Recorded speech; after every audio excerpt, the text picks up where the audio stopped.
Do you know that when you give a presentation, your body goes through the same amount of stress as being in a minor car accident?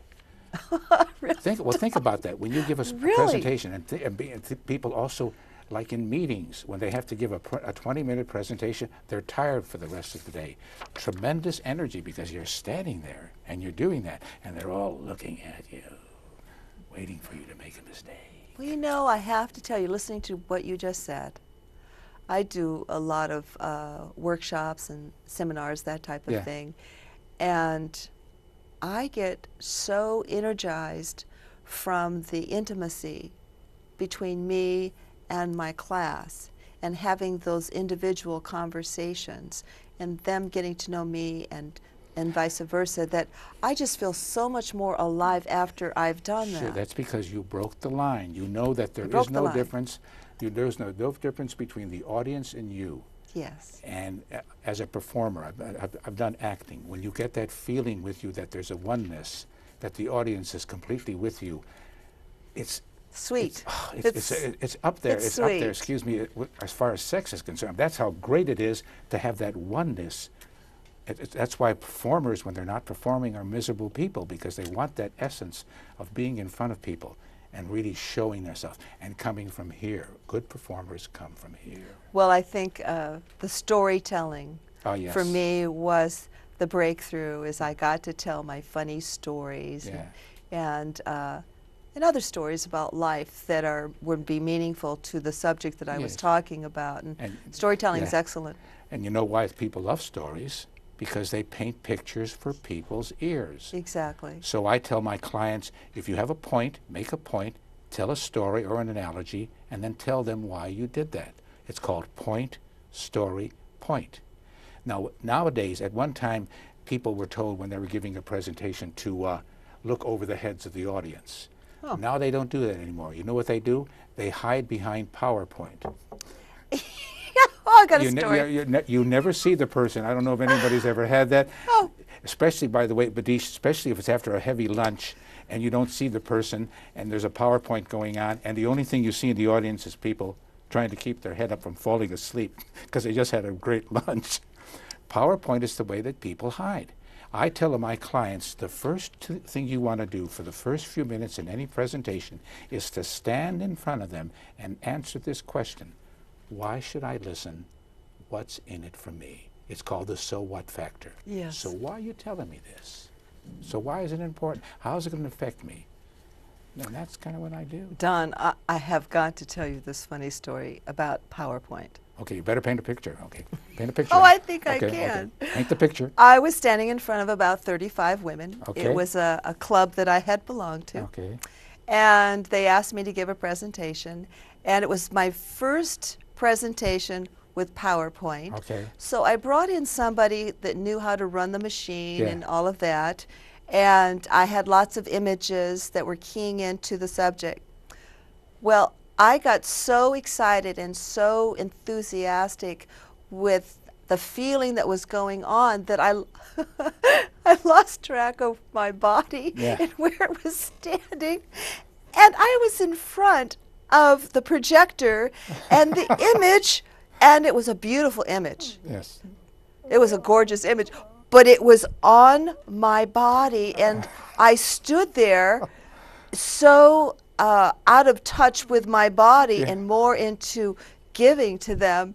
And I saw some faces smiling, but the lady that was helping me was aghast. Yes. And by the time I realized what I had done, I had two choices. One, be embarrassed and leave the stage, or two, just say, well, I did that on purpose. Oh, sure did I get your attention? Yes, right. That's good. That's called owning it. Good. Yeah, owning it. You know, can I demonstrate now about the 93% of communications? Oh, yes, that would be really great. Okay, I'm going to demonstrate. Remember, words are 7, so I'm going to I'm standing right now. Okay, now, here I am, ready to communicate.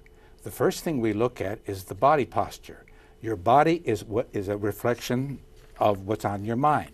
So if you want to give a definite point of view, strong, you stand this way. Notice how I'm standing this way, because I'm definitely going to give you something important. I want you to listen. This is information. So I'm what they call credible posture.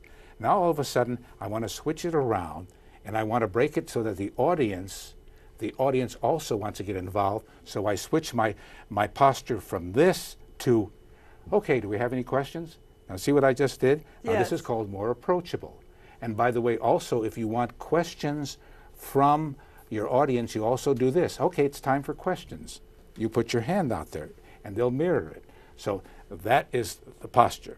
Now another thing is gestures. Many times gestures people do not understand that gestures change the tonal quality of your voice. I could say, oh, look at that. But if I use a gesture, oh, look at that. I've also changed the way my voice, which is right here. So I tell people many times, Badeish, to on the telephone, use gestures because it adds more. And gestures happen before you say it because we think faster than we talk. So a gesture would be, and by the way, keep your gestures high. Watch this. If your gestures are low, knowing this fact, 80% of information comes from the upper 20% of the body, from here. So if you gesture here, thank you for being here, but if you gesture this way, thank you for being here, all of a sudden you have that more impact. Gestures are important. So you have gestures. Another thing is facial expressions. There are more connections from the eyes to the brain than the ears to the brain. So be sure to say what you feel and feel what you say. Many times people say, oh, thank you for being here, I really appreciate it. No, you want to use facial expressions.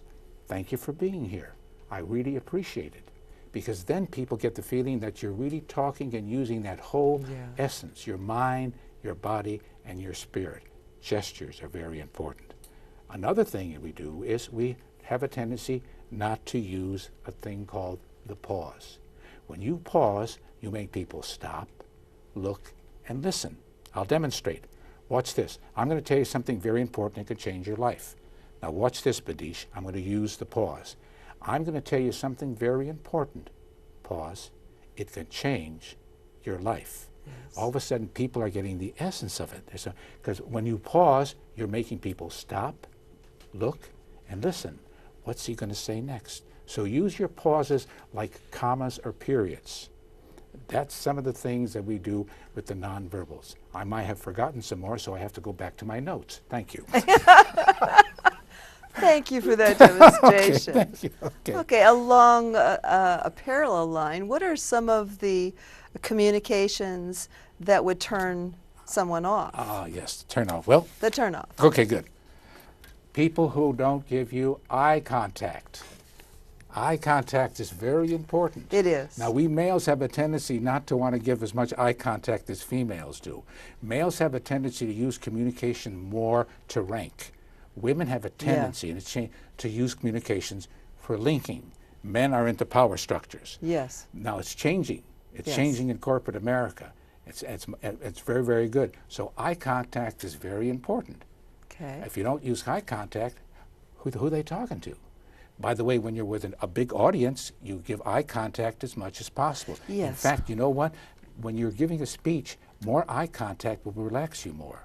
So you want to use good eye contact. Eyes are very important. That's one of the things I've noticed about the president is he's been very well coached on how to pause, how to position his body, how to be able to use some of his expressions, and his hand movements. How he uses his hand movements is very interesting. Well, he has the Baptist minister a little bit back of it.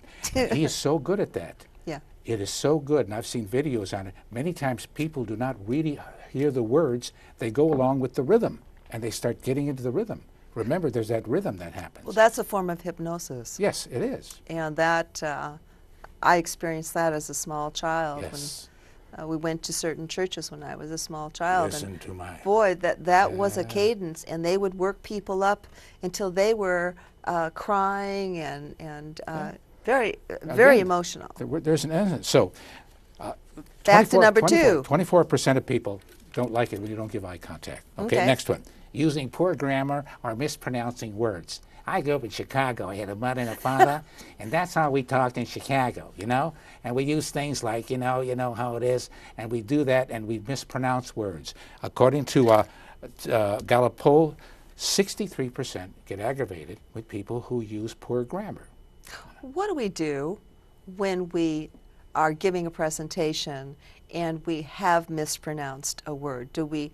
I admit it. I go. Oh, I know. I admit it. Go. I No think I one's said that perfect. wrong. Yeah. No one's perfect. I'm good, but I'm not perfect, because perfection leads to paralysis. If you're always ready to do perfect, you're never going to try. So guess what? You're good, and perfection, keep going. If you make a mistake, you say, excuse me, I'm a human being, I'm coming from my heart, I have a message for you, and I'm not perfect. And people will love you because they all go through Turning that. it to humor, I think, is very important. Okay, so poor grammar, 63%. Next one is people that talk too fast. Watch out for people who talk too fast. You can always tell when you've been around a person who talks too fast, because the first thing that happens when you're done is you take a breath. You're exhausted. What I know they are. I'm Okay. exhausted. They talk too fast. And the difficulty about people who talk too fast, Badeish, is when they're talking too fast, your brain is going, what did they just say? Yes. And you've lost them. So you want to know that it's okay to talk a little faster at times. Talk a little faster at times, but always give them that pause so they can digest and get the picture. Again, so that's talking too fast, 66%. I'd like to share something with you on this. Go right ahead, it's your show. Thank you. Well, I have someone in my family that is a young woman, and when I'm on the phone with her, I notice that I have to take care of myself, because she is talking like rapid fire. Yes. And it's going. And you're right, you're having a hard time holding anything that she has said. So one day I said to her, do you realize how much life force you're using when you're speaking this fast? And I said, it's exhausting. Yes. And I said, you might find that you'll relax, because she's just spun real tight. If you start speaking slowly, and then you'll hold people's attention. And so for about 30 seconds, she slowed down, and it's a habit. Yes. It's right back again. Do you know how many thoughts? See, there's Chicago right there. The thoughts. How many thoughts that you have today that you had yesterday? This is a proven fact. How many thoughts that you have today that you had yesterday? Probably most of them, right? 90%. Oh, I was right. 90% of the thoughts you have today had yesterday. We're on automatic pilot. That's why changing is so difficult. You have all these thoughts in here, and you have to stop yourself from listening to this magnificent wetware, we call it, and come from here and to know that you want a combination of this and this. People don't see what happens is she got out of her comfort zone. She is. And people don't like that. Yeah, I could hear it in her voice after I spoke, in a loving way, but I spoke, and I could hear it in her voice that was a little bit intimidating for someone to call her on it, yet she knows. She that knows. There's a control issue with this one. And it's very well, we have a lot to cover, and I'd like to. We're not done with let's it. go through this a little bit faster. Okay, thank you. All right, good enough. Talking too slow. Have you ever been a person? Well, I'll tell you right now. And you're going, I got a life. Would you hurry up? Would you hurry up? Yes. So according to this, talking too slow, 66%. Another one is using filler words. And and then you look up and ask God to help you. And they use all, and after a while you go, what are they trying to say? Filler words, see, filler words stop you from getting your message across. Okay, now, talking too loudly. If you talk too loudly with no microphone, ever been in a meeting when the person says, can I hear you? Can you hear me? And I'm going to talk this way for the next 25 minutes. And your ears start to bleed after a while. No. Okay, that's 73%. Now, what do you think is the number one thing that turns people off? The number one no-no. 88% hate this. I don't know.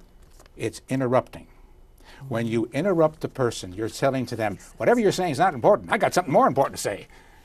And you see that, and it means you got to slow down. You got to slow down and allow them to have their communication things.